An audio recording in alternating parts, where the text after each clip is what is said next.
Welcome to the regular Faroese News Report.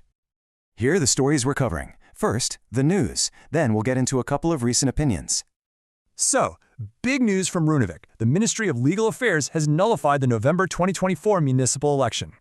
And this all stems from an electoral fraud charge over just a single vote cast in Unproven.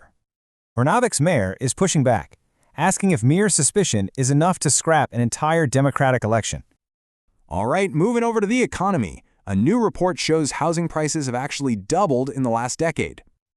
In Tórshavn, the average house price has now hit a staggering 4.4 million krono this year. And that price surge has completely blown past any growth in what people are actually earning. It's not just housing. A Vinnahusi report shows Faroese businesses are paying some of Europe's highest electricity prices. We're talking prices way above the EU average and much, much higher than nearby Iceland and Norway. Right now, Parliament is debating a new lodging tax for tourists, and it could start as early as next year.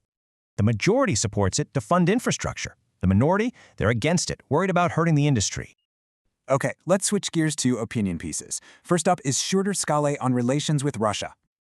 Skaale's main point is that trusting Russia means ignoring what it's been doing in the region. He calls the current fishing deal a Russian buffet and warns that security threats are being overlooked. And in another opinion, Elsabeth Mercedes Gunnlaugsdóttir wants to restart oil and gas exploration. Her argument?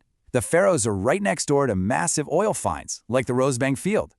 She wants to change the tax system to bring in investment, pointing out that 9 wells have already been drilled. She sees a lot of potential benefits, including using oil revenue to actually fund a green transition. Like and subscribe to PalsFundamentals for more content like this. Sources linked below.